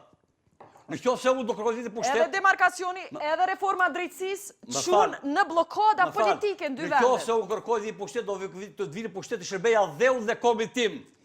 Vendi tim, të bëjmë të mirë, jo ditë pasurojmë unë. Pra këtu problemi madhor që po të gjithë po menojnë, zoti Limaj, të gjithë po menojnë që po i shërbejnë atë dheut vet, duke shty versionin e vet të së vërtetës. Të gjithë po mendojnë. Qoftë se e shtyn versionin e vërtetë me dashje, ka prokurorisë Shkëlburg. Duhet të bësh seti. Për këto tema do të flasim me gjatë suksi. Na jemi një shtet i cili perëndimi na ka kriju. Na duhet të jemi shumë të kujdesshëm të mosim fjalët. Shqipënia këshë mirë ka një firmë vetën. Edhe kur ka ndash me shkatërruar në ato shtatën, NATO i ka thonë jo, nuk ju lëmë, tjera, prandaj na duhet të jemi këtu të kujdesshëm. Retorikën ta lëm, janë interesa shumë vitale. Na jemi në shtet ende që po dojmë mu konsolidu, ende si mi pranoj në KB. Nuk guxojmë na të kërkosemi shumë, por të jemi të vetëdijshëm, të kryejmë detyrat mbrana, të jemi demokratik, të jemi ta shfrytëzojmë demokracinë për ngritjen e standardit jetësor dhe gjitha këto drejta që duhet i shfrytëzojmë vetë. Avo kemi lobim dhe kor diplomatik të cilin e kemi që kemi, apo jo? Këtë kjo mu bo, po une me këta... Jo, do të mundem, po më. Zëdi Limaj, shumë pak ko kemi. Në vitin 2004 kam botuar një libër të madh, Bota shqiptare dhe siguri kombëtar. Bota shqiptare dhe siguri kombëtar. Dhe ka ardhur drejtori Golli, i famshëm. Dhe kanë ardhur 6-7 të Akademi Shkencave. Dhe drejtori tha kështu: unë erdha të marr pjesë në libra se kam lexuar gjithë librat e Hajrosat dhe gazeta shqiptare dhe gazeta Panorama. Hajro nuk kërkon ndryshime kufish me tanke dhe me avion me Kosovën, edhe me botën shqiptare. Hajro kërkon një rrugë demokratike, si marrëdhënie ndërkombëtare, që bota shqiptare në atë pat integrohet e vetja. Ne kërkojmë të integrojmë Bashkimin Evropian ku ne jemi si botë shqiptare, të patë 2 shtete, Kosovë dhe Shqipëri nuk po integrohemi së bashku. Si është bashkëpunimi në fushën e arsimit midis 2 shteteve tona? Si është bashkëpunimi në fushën ekonomike dhe investimit do të bëjmë reciproke? Si është që mund bisedoj shumë gjatë. Si është bashkëpunimi në fushën e mbrojtjes për ta përshpejtuar dhe t'ia dhënë gati Kosovës integrimin në NATO, se ne ke punuar gjithë vetë ka dokumentet gati. Si është bashkëpunimi? A jeni të bashkëpunu, a janë të bashkëpunu? Shumë pak. Kosova në Shqipërinë Shumë pak, më shumë janë propaganda, shumë pak. Pse nuk bën grupe ekspertësh të përbashkëta, tulen tavolinë me programe afat shkurtra, afat gjata. Në qoftë se duam adheun, që është i përbashkët.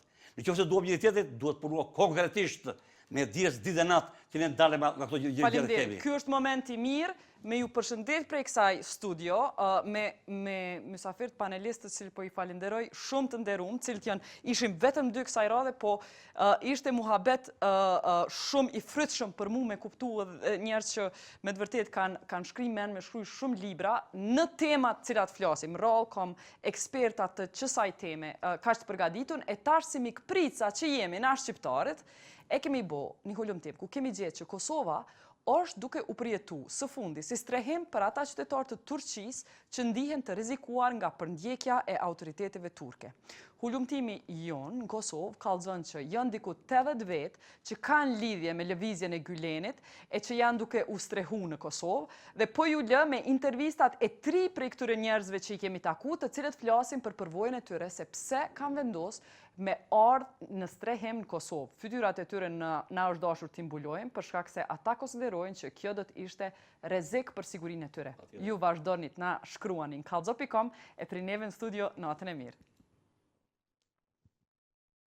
Për arsye që jo me kufizu me një intervist, edhe duna vetëm me identifiku si shërbys civil, nuk guxoja as profesionin me ta kallëzu se identifikon Kosovë, duna me të pyet çka ke hek si shërbys civil në Turqi. Po e kuptoj që s'munësh me kallëzu profesionin, kallëzon çka ndodh me ty prej momentit puçit, me ty, me jetën tënde. Kallëzoma jetën profesionale tënde, çka ndodh, shpjegom çka janë pasora që i vujt ti prej ati puçi tutje.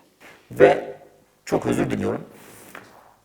Şunu net ifade etmemiz gerekiyor ki bu darbe tamamen kurgu bir darbedir ve Gülen hareketini terörize edebilmek adına kurgulanmış tamamen Erdoğan tarafından organize edilmiş bir kurgu darbedir. Türkiye'de şu anda Wikipedia'ya erişim yok.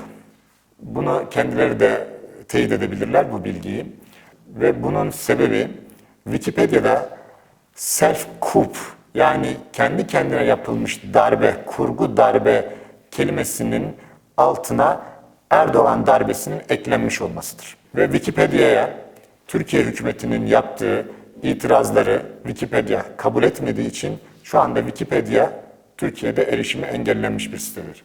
Buna benzer bir şekilde Türkiye'de sadece Gülen hareketiyle ilişkili kişiler değil, bu kurgu darbe bahane edilerek Erdoğan'a muhalif olan her kesimden insan işinden atılmıştır, hapse atılmıştır ve mağdur edilmiştir. Kallëzon për ty, sa vetë në institucionin publik ku ke punu ti, cilin s'po muj me zbulu ku ke punu, sa vetë janë qitë pri pune, saksisht? Benim çalıştığım kurumda zannediyorum tam teyit etmiş olabileceğim bir rakam değil ama yaklaşık 25 kişi görevinden atıldı. Ve şu anda benim birlikte çalıştığım arkadaşlarımın da bir kısmı hapiste. Ve bunlar profesör, akademisyenler. Pse janë futa në Hamburg? Me çfarë baza? Türkiye'de şu anda hapsedilmeniz için çok somut gerekçelere ihtiyaç yok. Çünkü Erdoğan bizzat televizyonda bütün herkesi, halkı kendi komşularını ihbar etmeye davet etti. Ve şu anda birçok insan herhangi bir şekilde husumeti ya da daha öncesinde davası olan herkesi Gülenist olmakla suçlayıp savcılığa şikayet dilekçesi verebiliyor. Ve çok güncel bir konu olduğu için belki takip etmenizde fayda olacak başka bir konu. Türkiye'de bir sosyal medya programı, Baylok isimli bir program, telefonuna herhangi bir şekilde Baylok indirmiş yaklaşık 50.000 kişi bir şekilde şu anda mahkemelik, davalık ya da hapiste. 50.000. Pse është kaq i rrezikshëm ky aplikacion për Erdoganin që mi shti burg njerëz? Pse? Bu Baylok programının Gülen taraftarları tarafından kullanılan gizli, şifreli bir haberleşme programı olduğu konusundaki iddialarından kaynaklanan bir tutum bu. Ve telefonunuza tamamen merak nedeniyle diyelim ki Baylok programı indirdiniz, bu sizin şu anda tutuklanmanız için yeterli sebep. Mirë, çka ndodhi me ty, po më intereson storja jote, çka ndodhi me ty prej momentit që u qiti prej punës, derisa vendose me ardhë në Kosovë? Qysh erdhe të çaj vendim që me ardhë në Kosovë, me ikën në Kosovë? Kosova daha öncesinde de bildiğim ve arkadaşlarımdan çok olumlu şeyler duyduğum bir ülke, bir coğrafya benim için. Türkiye'ye yakın olması, kültürel olarak yakın olması ve bir Müslüman ülke olması benim için aslında cazip geldi. Ve üstelik herhangi bir vize beklentisi olmadığı için de çok rahatlıkla girip çıkabildiğimiz bir ülke olduğundan dolayı da ben ve birçok arkadaşım için bir tercih vesilesi oldu. Më falë, që po të pyes, po xhamia ka edhe në Gjermani? Kushtet janë më të mira për njerëz të profesionit tonë në Gjermani? Pse vendose me ardh këto? A duhet gjithçysh vendi që shkon me qenë muslimana? Hayır, benim camiyle ilgili bir takıntım ya da saplantım yok. Bu tamamen kültürel yakınlık ve sosyal çevrede kendinizi daha yakın hissedebileceğiniz insanlara erişim kolaylığı. Kosova bizim 500 yıl kader birliği yaptığımız bir ülke. Ve buradaki insanların Türklere bakışındaki sıcaklığı ve kültürel, tarihi yakınlıkların kendi referanslarımız noktasında benim buraya çok daha hızlı adapte olabileceğim yönündeki kanaatimi desteklediği için buraya geldim. Sa gazetarë janë arrestu ose janë vrarë? Sadece şu kadarını söyleyeyim. Dünya hapsedilmiş gazeteciler liginde zannediyorum ya birinci ya da ikinci durumda Türkiye şu anda. Ama bu konuyla ilgili yapılan suçlamaları Türk hükümeti kabul etmiyor. Neden? Çünkü gazetecilik, basın kartlarını iptal ettikleri için içeridekiler gazeteci değil, bizim için terörist diyebiliyorlar. Ve şu anda yaklaşık mali değeri 50 milyar dolara varan Gülen hareketini desteklediği iddiasıyla 50 milyar dolarlık toplam sermayeye ulaşmış birçok iş yeri, birçok fabrika, birçok holdinge el konuldu ve kuralsız, kanunsuz bir şekilde kapatıldı. Ve bütün bunlarla başlangıçtan beri hedeflenen şey Gülen hareketinin terörize edilmesi ve Gülen hareketinin taraftarlarının bir şekilde şiddetin içine çekilmesiydi amaçlanan şey en baştan beri. Ne Gülen'in şahsı ne de Gülen taraftarları hiçbir zaman şiddete taraftar olmadıkları için hapsedilmelerine, bütün usulsüzlüklere, bütün kanunsuzluklara, bütün el koymalara rağmen bütün bu olayları, her hadiseyi büyük bir rıza ve büyük bir tevekkülle şu ana kadar kabullendi. Ve şunu sadece bir örnek olarak sizinle paylaşmak istiyorum. Erdoğan'ın çok yakın korumaları, polis ve askerler Gülen hareketine destek verdikleri için tutuklandılar. Şöyle bir mantıkla bakın, Erdoğan'a karşı darbe yapacaksınız, Gülen hareketinin bir parçası olacaksınız ve 7/24 Erdoğan'ın etrafında dolaşan bir koruma memuru ya da bir asker olacaksınız ve bir darbe organize edeceksiniz ve o darbe gecesinde hala Erdoğan'ı koruyacaksınız ve darbenin ertesinde de Gülen hareketinin bir parçası olmaktan dolayı tutuklanacaksınız. Bu ve buna benzer size binlerce saçma örnek verebilirim. E di që s'mosh me hinë detaje, se identifikosh, po në anën tjetër, na kemi nevojë me ditë parafërsisht çka mundesh me më kallëzu, qysh janë aplikuar këto kufizime që po thu sociale, ekonomike për ty në Kosovë. Që kjo është shumë interesant se je të fol për shtetin tem. Ben bu son geçtiğimiz 10 gün içinde yaşanan ve Gülen hareketinin bir eğitimcisi olan ve son 9 yılını Kosova'da geçiren Uğur Bey örneğine kadar maalesef şu ana kadar taşıdığım, Kosova'ya karşı taşıdığım hüsnü zannı kısmen de olsa kaybetmiş durumdayım. Benim gibi mağdur olup dünyanın pek çok yerine dağılan benzer pozisyonlarda arkadaşlarım var. Herkes hem ailesini geçindirmek hem de kendine bir gelecek kurmak için güvenli son destinasyonlar arıyor. Sadece bir örnek veriyorum. Daha öncesinde Türkiye'de ortopedi profesör olarak çalışan ve GATA'da görev yapan bir arkadaşımız şu anda bir mülteci kampında. Tanıdığım başka bir profesör arkadaşım şu anda mesleğini icra edemediği için Kanada'da gömlek satıyor. Dediğim gibi örnekleri çoğaltmak mümkün. On binlerce insan, eğitimli insan, akademisyen, gazeteci, hukukçu, birçok insan şu anda benzer gerekçelerle dünyanın dört bir tarafından savrulmuş durumdalar ve kendilerine sığınabilecekleri, aileleriyle birlikte sosyal olarak, ekonomik olarak hayatlarını idame ettirebilecekleri güvenli destinasyonlar arıyor. Uğur Toksoy olayı bizim için Kosova ile ilgili bir sağlamlığın ya da kırılma noktasının test edilme noktası. Ve bu olayın internet üzerinden, sosyal medya üzerinden yayılmasını, bilinmesini takiben bir sürü arkadaşım hem benim güvenliğimi sormak amacıyla hem de Kosova ile ilgili benim onlara şu ana kadar yaptığım pozitif feedbackleri sorgulama anlamında benimle kontak kurdular.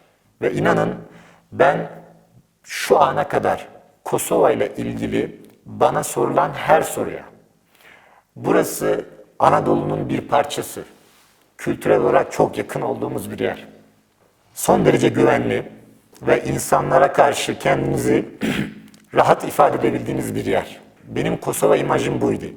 Ama maalesef bu son olay bu konuyla alakalı kanaatlerimizi ciddi anlamda zayıflattı. Bu Uğur Toksoy'la alakalı az evvel de ifade ettiğim gibi son 9 yılını Kosova'da geçirmiş, herhangi bir adli, herhangi bir politik suça bulaşmamış, eğitimci bir kişiliğin Türkiye'de olan darbeyle ilişkilendirilerek ve üstelik son 2 yıl, 2,5 yıl içinde hiç Türkiye'ye gitmemiş birisinin darbeyle ilişkilendirilmesi ve darbeye ekonomik olarak destek veriyor diye suçlanan bir dosyanın parçası haline getirilmesi ve bu dosyayı da Kosova savcısının ciddi alarak Uğur Toksoy'u tutuklaması ya da soruşturmaya alması insani olarak, hukuki olarak ve mantık olarak bence çok tutarlı değil. A e shtin ti dorën zjarë që kjo guri nuk është pëqista? %100. Pse ju nuk jeni njerë që mbledhni pare? Se në fundit ju njifeni në Kosovë njerë që qelni biznese dhe bëni pare. Nështë keni mbledh pare me bo aktivitete kundër Erdoganit Turqi. Bindëm që sa që ashtu. Ve şuna inanın ki 2010 yılına kadarki süreçte Erdoğan hükümetleri Gülen Hareketi tarafından desteklenmiştir. Bunun tek sebebi var. O döneme bakarsanız, Erdoğan'ın o dönemde kurduğu hükümet ve parti politikalarına bakarsanız, o dönemde daha barışçı ve Avrupa Birliği ile, modern dünya ile entegrasyon kaygısı tutan bir hükümet yapısı görürsünüz. Ve Gülen Hareketi sahip olduğu medya gücüyle de, sahip olduğu akademik güçle de, sahip olduğu entelektüel güçle de o süreçte bütün Erdoğan hükümetlerinin içinde bir şekilde bürokratik veya akademik veya medya desteğini esirgememiştir. Cilë qeveritar ton i qojnë fëmijët në shkolla güleniste në Kosovë? Şu anda sizi yanlış bilgilendirmek istemiyorum ama benim çocuklarım da Gülen Hareketi'ne ait bir okullarda okudukları için Kosova'da onlardan aldığım bilgiyle söylüyorum. Hali hazırda Sayın Başbakan'ın, Haradinay'ın, Sayın Cumhurbaşkanı'nın ve Sayın Meclis Başkanı'nın ve belki benim bildiğim, bilmediğim birçok üst düzey bürokrat ve siyasinin çocukları Gülen Hareketi'nin okullarında eğitim alıyorlar. Nuk më kallëzove në çfarë forme shteti turk ka bo presion prej momentit që ju keni ardhë në Kosovë me ju vështirësu punën këtu. Kallëzëm edhe që ato. Yeti Hanım'a çok teşekkür ediyorum ama beni anlatmaya zorladığı şey kişisel informasyon olacağı düşüncesiyle çok güvenli bulmadığım için ayrıntılarını paylaşmak istemiyorum. Ti je vedeshëm që unë kom shku me intervistu ambasadën turke në Kosovë dhe me sfidu me shumë dana që më keni dhënë ju. Unë kom e bo që ato. Sepse na jemi gazetarë dhe na dojmë një të dy antë e storjes, edhe duhet palën tjetër me rregullat tona, me sfidu, me i konfirmu se ende që mi ke thonë ti. A mendon ti që sfidimi jem kur i marrë informata që mi ke thonë ti, e sfidoj palën e kundër që duhet me bo me rregullat gazetarisë, kjo ka me ta rreziku ty qëndrimi në Kosovë? Türkiye'de şu anda mevcut hükümet anlayışı ve onun yurt dışı uzantıları için, büyükelçilikler için, legal ya da illegal uzantılar için söylenebilecek tek şey var. Yürüttükleri savaş dürüstlükten ve tamamen kurallardan uzak bir savaş. Şu anda belki Yeta Hanım bilgisi var ya da yok. illegal bir şekilde Pakistan'dan bir aile uçağa bindirilerek Türkiye'ye gönderildi.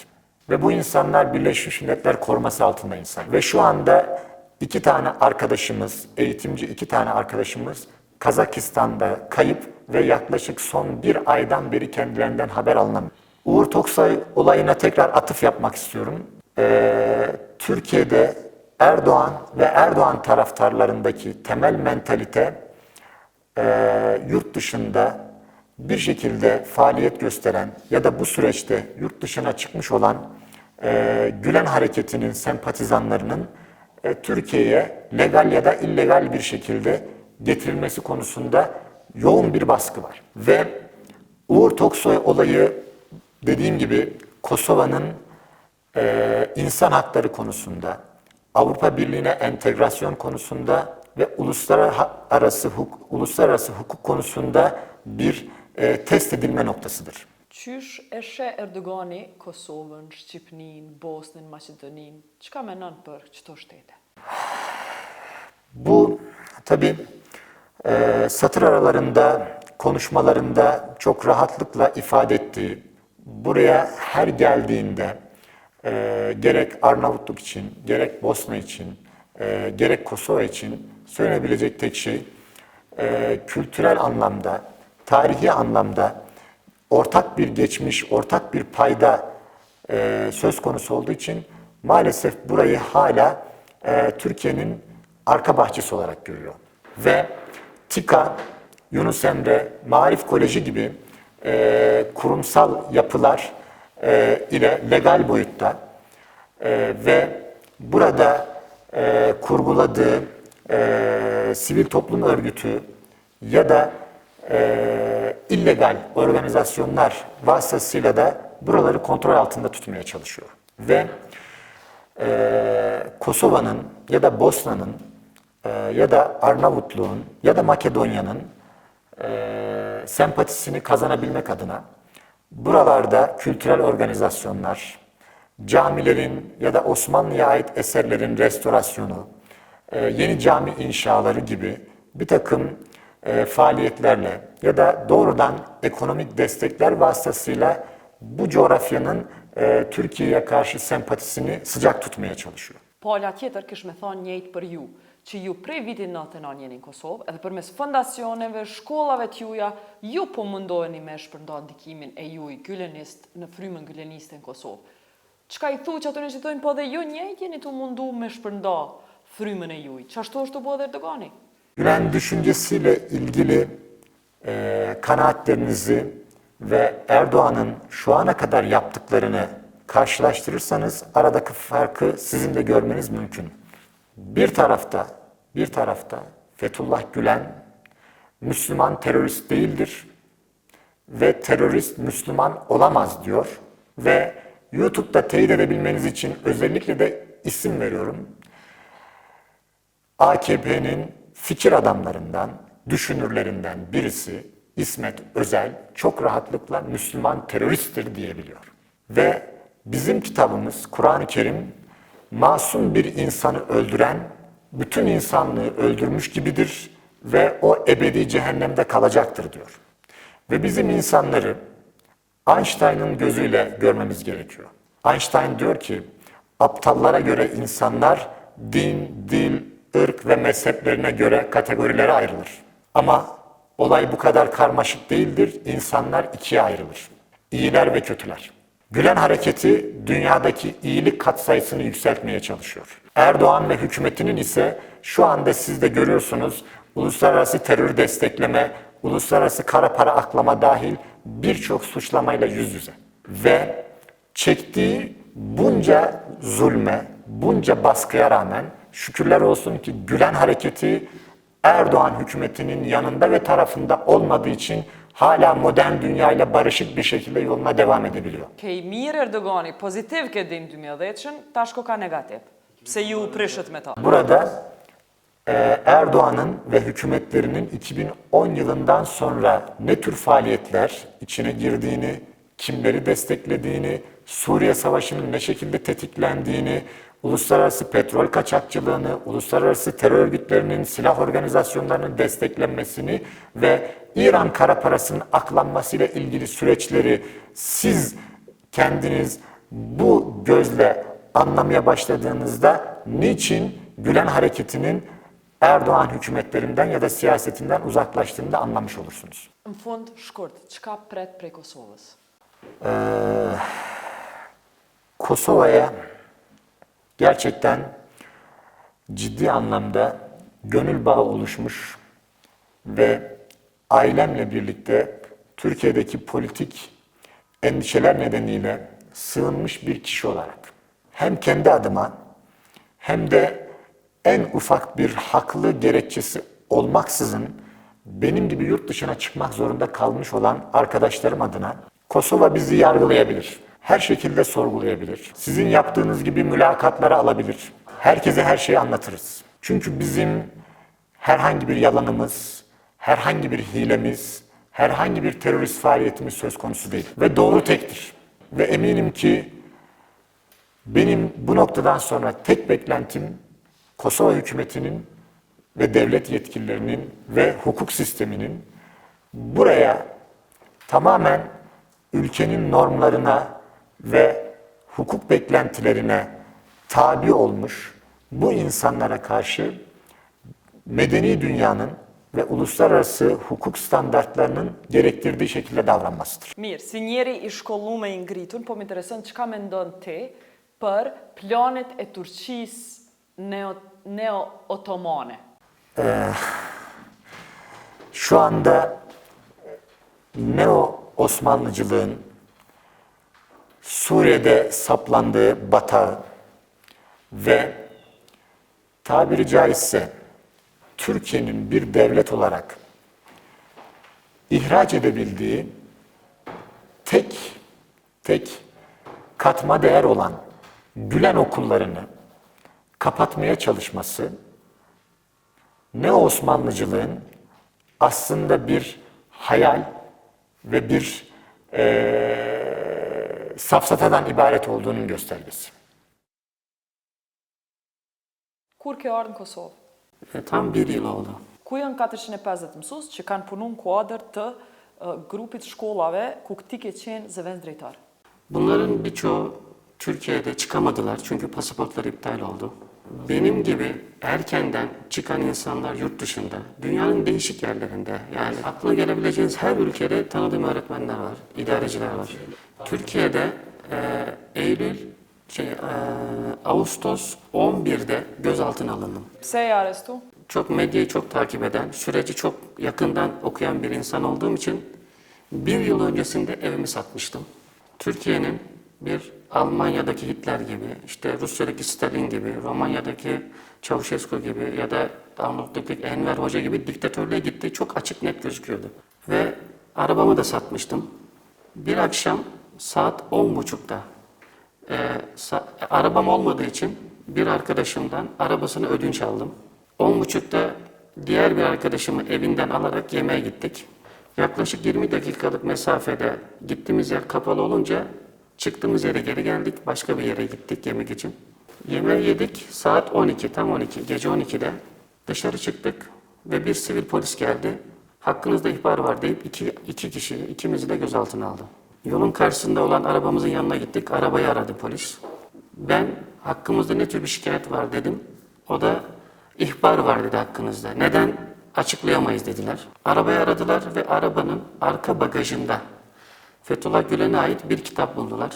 O kitaptan dolayı ikimizi de emniyete götürdüler. Saat 3.30'a kadar ifademizi aldılar.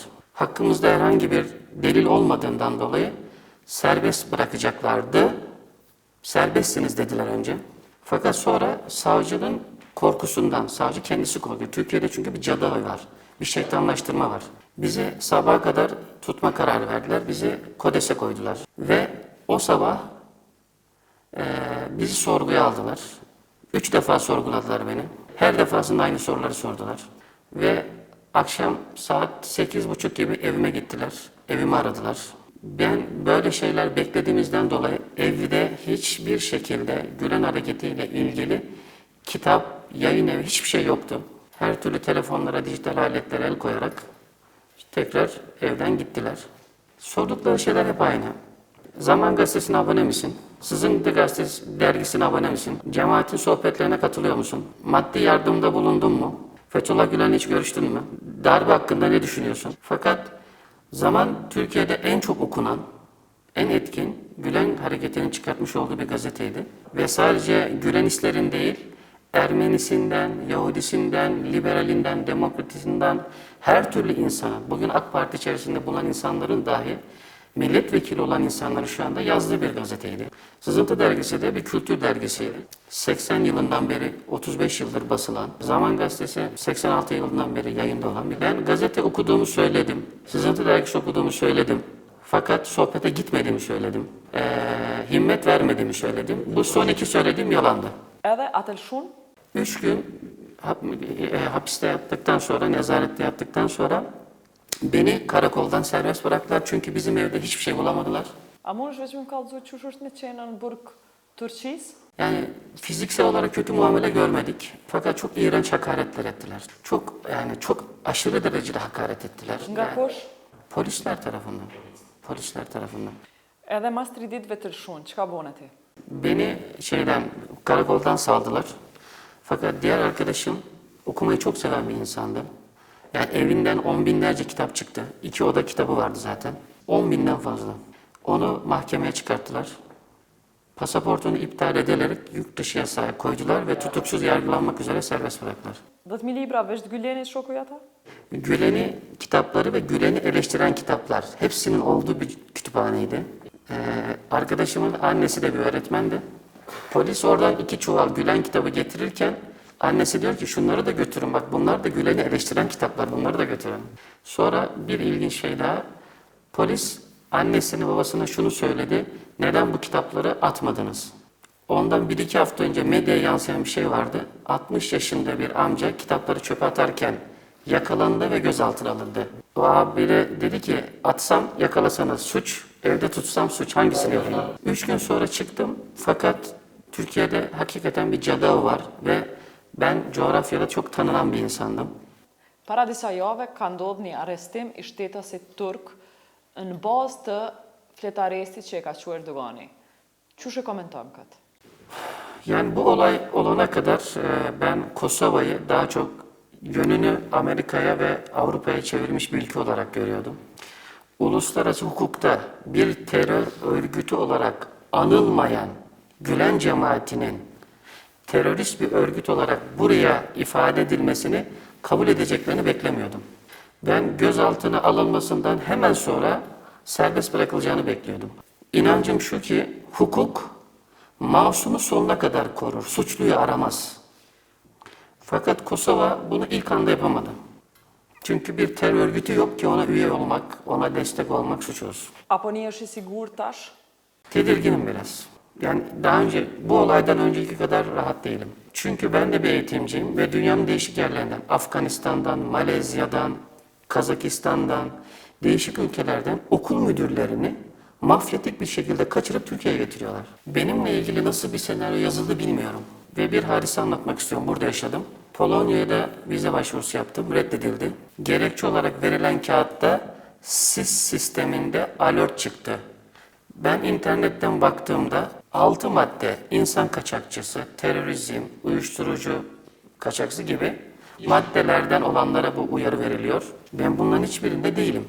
O esnada Türkiye Interpol'den çıkartıldığına dair bir haber geldi. Çünkü 60 bin kişiyi hiçbir alakası yokken terörist olarak sisteme sokmuş Türkiye. Bu haberi okuyunca hakkımda böyle bir şey sokuldu diye endişe ettim tabii. Polonya'da avukat tuttum ve avukat kanalıyla bunu araştırdım. 2,5 ay sonra bana hakkınızda herhangi bir suçlama yoktur diye temiz kağıdı verdiler. Fakat bu 2,5 aylık süre içerisinde Türkiye Interpol ile anlaşarak o 60 bin kişiyi geri çekti. Ve böylelikle temiz çıktım ben. Kush i ka kthy mrapsht? Türkiye kendisi çekti. Çünkü Interpol bu güvenli ağdan Türkiye'yi atacağını ilan etti. Türkiye'nin sistemi suistimal ettiğini söyledi. Bunlar medyada var. Pse duhet mu brengos Kosova prej Erdoganit. Më falë që po të thamë, Erdogani në Kosovë ka finansu xhamia, ka finansu shtëpia të djeguna prej luftës, po financon tash në Prishtinë përmes tikës parkun e qendrës Prishtinës, ka investu në Kosovë, e ka marrë aeroportin, distribucionin. Pse kanë kosovarët mu friksu prej frymës Erdoganit, të marrë parasysh gjithë këto benefite ekonomike që i ka bon Kosovës? Ben bunu şöyle açıklayayım. Bütün toplumların 3 tane sıkıntısı var. Bir eğitimsizlik, cehalet. 2 fakirlik. 3 de iftirak, anlaşamamak, ayrılıklar. Bu hastalıkların hepsi Türkiye'de var. Türkiye'nin bundan önceki, Erdoğan öncesindeki siyasi hareketlerde dindar, dini hayata önem veren insanlar çok mağdur edildiğinden Erdoğan bir kurtarıcı olarak görüldü ve biz de öyle gördük ilk önce. Mesela başörtüsü çok büyük bir problemdi. Üniversite insanlar gidemiyordu, devlet kurumlarında çalışamıyordu. Dindar kimliği olan insanlar 2. 3. sınıf vatandaştı Türkiye'de. Fakat Erdoğan'ın partisi belediyeciliklerle çok güzel hizmetler verdi ilk önce. Halk bir güven duydu kendisine ve zaten aradığı bir şeydi bu. Ve Erdoğan halkın ağzını çok iyi kullanır, mükemmel bir hatiptir. Ben Kosovalıların yanlış anlaşılmasın, bu büyünün dışına çıkabileceklerini sanmıyorum zaten. Ki benim ülkemde de milyonlarca insan bu büyünün altında şu anda. Yaşlılık parası, sakat çocuk parası, makarna dağıtıyor, kömür dağıtıyor. 2 milyon insan Türkiye'de devletten doğrudan veya dolaylı olarak 22 milyon yardım alıyor şu anda. Ve bu insanlar 50 liraya, yani bugün yaklaşık 10 euroya, 20 euroya oyunu satıyorlar. Videoları var bunların. Para dağıtıyorlar. Söze fotoğrafını çekiyor evetinin, getiriyor parasını alıyor. Cahil bir toplum çok kolay yönetiliyor. O yüzden sorgulamayan, dikkat etmeyen, okumayan bir insanın bunları anlaması mümkün değil. Kallëzom, qysh e sheh ti tendencat neo-otomane të Erdoganit në Kosovë, Bosnë, Maqedoni, qysh e kishe komentu këtë? Çok aptalca bir şey. Hiçbir realitesi olmayan, cahil halka gösterilmiş bir hamaset. Hiçbir manası yok. Başta da söylediğim gibi toplumumuz cahil bizim. Qa po pret pe Kosovës? Kosova'dan beklentim hukuka bağlı olmaları.